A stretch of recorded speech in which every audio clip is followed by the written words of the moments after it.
Welcome on behalf of the Bloomington Bach Cantata Project. I'm Dan Malamed, director. We present Bach's cantatas and performances modeled on his own. We're a project of the Bloomington community, of Bloomington Early Music, and of the Historical Performance and Musicology departments of the IU Jacobs School of Music. Our performances are available on our YouTube channel. Please consider liking and sharing this video and following us on Facebook. Our work is made possible by generous financial support from the Bloomington Arts Council and Bloomington Urban Enterprise Association, and from our individual donors. If you're able and would like to support our work, information on donating is in the notes below this video, on our Facebook page, and in the program, also linked below. There you will also find the text and translation of the work and a list of the performers. Our routine is to hear a performance of the cantata, a short talk about the work, and then a second performance in which we hope you will hear new and different things. This performance is a collaboration with Forgotten Clef's Renaissance Wind Ensemble. Tune into the lecture to hear how they fit into this extraordinary piece.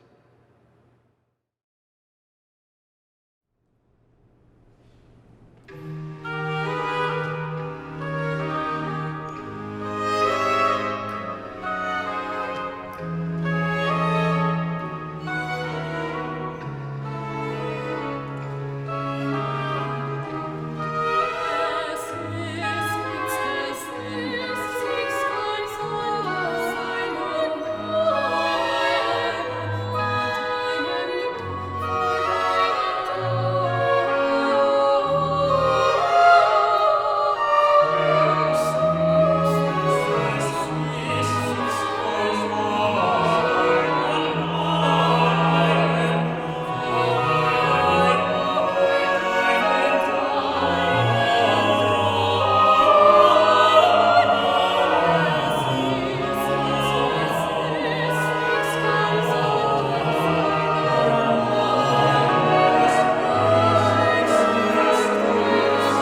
die Kinder in der Wiege an Krankheit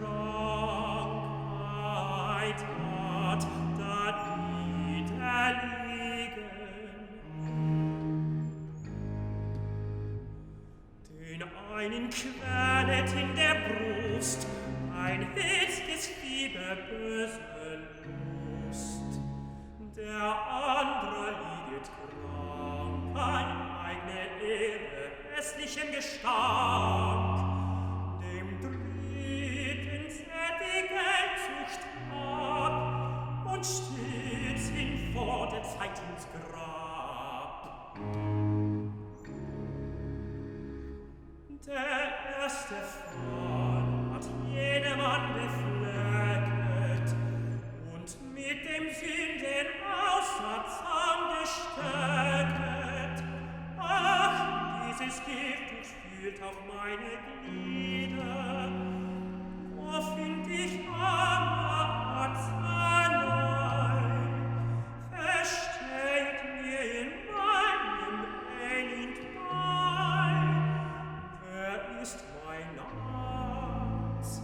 Wer hilft mir wieder?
Lieber Meister, zu der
The starting point for Bach's cantata Es ist nichts Gesundes an meinem Leibe, BWV 25, is the gospel story of Jesus' healing of 10 lepers. The trajectory of the story is this: description of an illness, a plea to Jesus for healing, and then words of praise and thanksgiving. And the trajectory of the cantata libretto that Bach set to music matches. But in the cantata, the illness described isn't just physical. It draws on theological and medical association of illness, physical illness, with sinfulness. And the connection is established in the opening movement, which sets verses from Psalm 38. That psalm begins, "Lord, do not punish me in your anger, and do not chastise me in your wrath. Your arrows pierce me, and your hand comes down on me." And then we get our cantata lines. "There is nothing healthy in my body in the face of your threatening, and no peace in my bones in the face of my sin." And then it continues in the psalm, "For my sins have overwhelmed me like a heavy burden. They have become too heavy for me. My wounds fester and ooze because of my folly." The psalmist's point is clear, emphasized by Luther in his commentary on it. Physical ailments are the result of sinful behavior, and that the state of sinfulness is itself an illness. The opening cantata text links the gospel story to this interpretation, referring to the Sündenaussatz, a kind of leprosy of sin. The first recitative details this. The whole world, it says, is just a hospital. And one might ask, a hospital, what is it? Now that's a translation trap when you try to render this in English. In 18th century German, a hospital was not a place of healing. It was rather a place to put people for whom nothing could be done. That's a grim view of the world indeed, to say that the entire world is just a hospital. The text cites people in uncountable numbers, and then proceeds to count them, 1, 2, 3, and describes their ailments in strikingly medical terms. One has a hot fever of evil or carnal desire. The other has a stench of self-honor. But note that the word used, Gestank, isn't just a stench or a smell. It's the German term for miasma, the so-called bad air that was thought to cause disease. And a third has a problem of money grubbing, Geldsucht. Now that's a made-up medical term. It's a play on the word Gelbsucht, a kind of golden illness. That's jaundice in 18th century terms. Here, Gelbsucht with a B becomes Geldsucht with a D, a disease of money. And then there's a final section in that recitative that explains the cause of all this in the Lutheran view: original sin, Adam's fall as the source of this leprosy of sin. And then there's a turn to a view of Jesus as a healer, literally and figuratively. This topic, which is very ancient, is known as Christus Medicus, Christ the healer, and is especially prominent in the works of Augustine. The last 3 lines of the recitative are all questions. Where do I find medicine? Who stands by me? Who is my physician? And the following aria immediately also asks, where do I find counsel? It answers by invoking a Lutheran view that healing comes ultimately from the Word of God, which is to say Jesus, in the evangelist John's understanding of the relationship between Jesus and God's Word. And Jesus is symbolized here by the balm of Gilead, said to heal. Literally, that's balsam resin, but it was equated in Christian theology with the healing blood of Jesus. The next recitative opens with its call for help. Jesu, lieber Meister, Jesus, dear Master. And those words are directly from the gospel. Those words quote the lepers on the road calling for assistance. Then, after this plea, there's a significant grammatical turn. The questions in the first recitative and aria give way to imperatives. Erbarme mich, have mercy on me. Verstoß mich nicht von deinem Angesicht. Do not banish me from your countenance. That's a psalm reference. Mache mich rein, cleanse me. Stärke die Lebensgeister, strengthen my vital spirits. And by the way, Lebensgeister is another medical term. It's animal spirits, the fluid that 18th century people believed flowed through the nervous system before the electrical nature of nerves were understood. And then in the cantata text, just as in the gospel story, there's an offer of thanks. Those are musical thanks. The aria text refers to my simple song and my song of thanks. And then there's a concluding chorale stanza on glorifying God. Now, Bach's musical response follows the trajectory of the gospel story and of the libretto. And as always, much of the theological work of the piece is done in the recitatives. And that work is summed up in the way each of the two recitatives comes to a conclusion. The first ends with questions, and their musical setting is dissonant and open-ended. And you can contrast the end of the second recitative, whose words speak of a commitment to thanks and praise. That musical setting is consonant, vocally ornamented, and harmonically grounded. The evocative and effective work of the cantata is done in the opening chorus and in its two arias. The first, Ach, wo hol ich armer Rat, has its tone set by vocal exclamations of ah and where, isolated from the other words. Those exclamations come, and then a question, ah, where may I, wretch, get counsel? That's followed by a couple of short lists of ailments and attempted cures that lead to the real cure at the end of the sentence. My leprosy, my boils, no herb or poultice can heal them. And then it says, other than the balm of Gilead. There's a strong sense of direction in this text, with balm of Gilead, the healing agent in this theological view, as the goal. Now, in his setting, Bach strongly reinforces the sense of arrival at those words. In this aria, there is, of course, an opening instrumental ritornello, and in fact, it's repeated many times during the movement, not just instrumentally between vocal sections, but in fact, most of the vocal statements in this piece are sung over literal playings of the ritornello. So after the opening statement, there are then two vocal statements of that question over the played ritornello, 5 repetitions of that question in all. Now, each time the ritornello material moves strongly forward to its conclusion, but the vocal line is left up in the air each time. The ritornello concludes, but the voice resists. And then we get 2 statements of line 2 through 4, my leprosy, my boils, no herb or poultice can heal them other than the balm of Gilead. Again, mostly over material from the ritornello in the instrumental bass. There are 2 arrivals on Salb aus Gilead, the balm of Gilead, in the voice, but neither is particularly conclusive. Only the 3rd time makes a strong close on those words. It's aligned with an instrumental arrival for the very first time. It's in the deep bass range of the voice for the first time. And the voice sings the ritornello melody literally for the first time. And you can listen for this strong close that emphasizes the textual goal, the balm of Gilead, that Bach has withheld for so long up to this point. He points your ear to the answer to the question that's posed 5 times at the beginning of this aria. There's a similar strategy for the second, middle section of this aria, headed for Die beste Seelenkur, the best cure for the soul.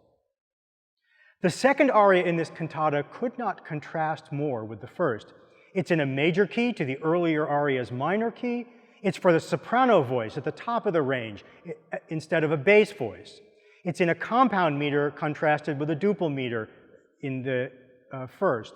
And it calls for 3 recorders and the strings and oboes, that is the entire ensemble, contrasted with just the basso continuo accompaniment in the first aria. This second aria has a dance-like character that goes together with the identification of this as a song of thanks in its text. And we can note how often the strings and recorders are used as 2 choirs, 2 different ensembles, distinguished from each other. And that may be a loose reference to the texts pointing out choirs below and choir above. The aria has a joyous affect. It's the goal of the cantata. It's the destination of its trajectory, just like the gospel story. Now, all this happens from the starting point of the extraordinary opening movement, which has many musical layers. In many ways, the text of this movement is abstract, involving a relationship to God and the theological connection between sin and illness. Bach's vocal writing reflects this. He divides the text into 2 parallel statements. There is nothing healthy in my body in the face of God's threatening, and no peace in my bones in the face of my sin. It's a psalm text, and it prompts from Bach a so-called motet setting, referring to an older way of writing a vocal composition. It involves vocal lines in imitation of each other, each acting as independent musical lines meant to be heard as a texture of 4 voices. It treats the first text twice, makes a strong close, and then offers new material for the second part of the text. And this segment-by-segment treating, phrase-by-phrase treatment of the text is precisely what you would expect in a motet. And then the 2 text phrases are combined. The first text with its musical setting is heard simultaneously with the second and its musical material. Bach shows you that the 2 musical ideas can work together. Now that's musically interesting, and it's one of the things we value about Bach as a composer, but it also makes a theological point here about the sameness, about the identity of illness and sin. Those concepts are literally presented together at the same time. You cannot distinguish the 2 musically, just as in the theological view of this cantata text, you cannot distinguish the 2 literally. So we have a motet setting of a classic text, but there's some complications here. And the first complication here is the role of instruments. Now, instrumental doubling, instruments just playing along with the vocal lines, which have all the substantive material of a motet, is normal for this sort of piece. Now, for most of this cantata movement, they do this, but the movement opens with instruments alone. An instrumental segment precedes the opening and the repetition of the opening of the first segment as well, in what sounds a little bit like a ritornello. But it's very odd. There's no melodic interest. There's no typical driving syntax that you expect for a ritornello in the musical style made popular by Antonio Vivaldi. There's just a repeating accompanimental figure outlining the expressive harmony here. And then that figure becomes, in fact, the accompaniment to the voices in their motet setting. Why is this opening material here? Now, motet settings of biblical texts are generally affect neutral. That is, they are not particularly meant musically to evoke an affective and emotional response in the listener. But that's not true of this text and not true of this setting. The instrumental opening sets an unmistakable tone of lament, and that's superimposed on the usually neutral motet musical style. The opening instrumental passage reinforces this. It's a descent in its bass, ending with a half step, da da da da, and that had long been an emblem of lament in vocal music. Now, there's yet another layer on top of this. Besides the instruments we've heard so far, strings, basso continuo, and oboes, there is a wind band, an ensemble of cornetto and 3 trombones and 3 recorders. And they play phrases of a harmonized hymn tune. Now, the hymn was known as Herzlich tut mich verlangen, by the first words of the text with which it was most commonly associated. But in fact, this tune, like many in the early 18th century Lutheran repertory, were used with many different texts. Now, it's usually dangerous to guess what text a composer has in mind when you have a wordlessly presented instrumental chorale. But I think it's a pretty safe bet here that the text often sung to this tune that Bach had in mind is the one that begins, "Ah, Lord, do not punish me, poor sinner, in your anger," and has a second stanza that begins, "Heal me, dear Lord, for I am sick and weak." The resonance with all the themes of the opening text of the gospel story and the cantata are clear. This chorale text, wordlessly presented, is a paraphrase of Psalm 6, one of the so-called penitential psalms. It's a sort of instrumental plea for mercy in this cantata, presented in a very vocal 4-voice harmonization, simultaneously with the voice's statement of a confession of sinfulness and illness. And that opening bass line in the instrumental material at the start, it's actually this tune's first line. Da, da, da, da, da, da, da. It's got that lament descent in it, but it's also a quotation of this same tune that we're going to hear played by the ensemble of recorders and trombones. So that chorale, that hymn tune played by that ensemble, sounds as if it belongs in this movement in another way. One expects to find trombones or cornetto and trombones in motet-style movements. They are used often as an emblem of the antiquity of the style, of its very old-fashioned resonance. But the typical role of cornetto on trombones in a motet movement is to double the voices, not to play independent material as they do here. Bach includes the color of the trombone ensemble in this motet movement, but not in the expected way. Now, that chorale ensemble of recorders on trombones was very likely to have been played in Bach's performances by the Leipzig town musicians, the so-called Stadtpfeifer, and they were obligated, besides their civic duties, to participate in church music as part of their work. But a principal task outside of that was chorale playing as a trombone ensemble. And Bach uses them in this cantata as a distinct and recognizable group.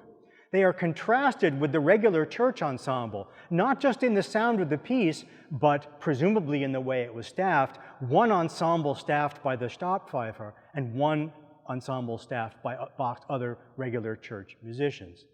And you might choose to hear the second aria that way too, the recorder ensemble, probably the same players, contrasted with strings and oboe, once again a Stadtpfeifer group and a regular church ensemble.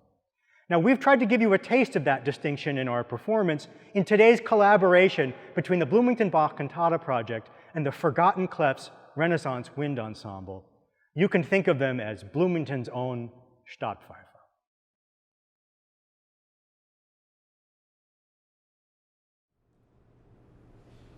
Oh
Krankheit hat, da niederliegen.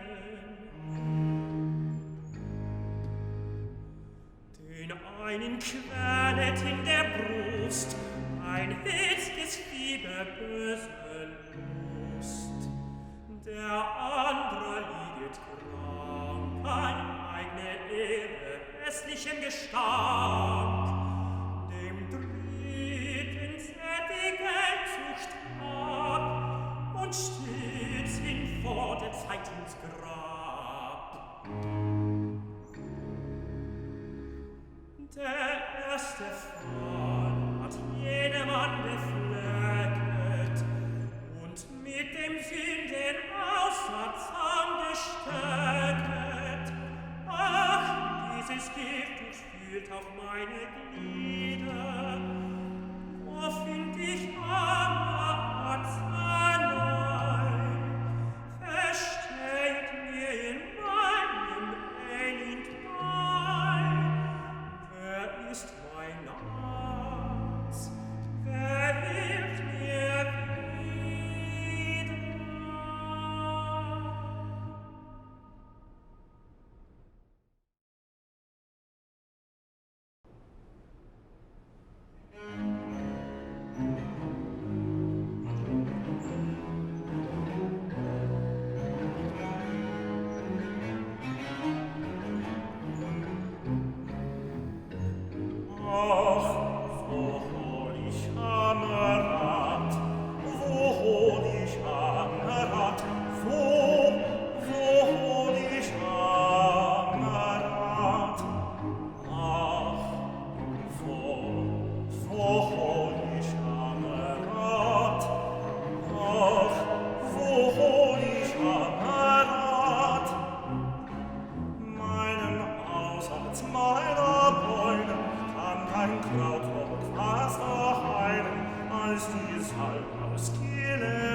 Thank you.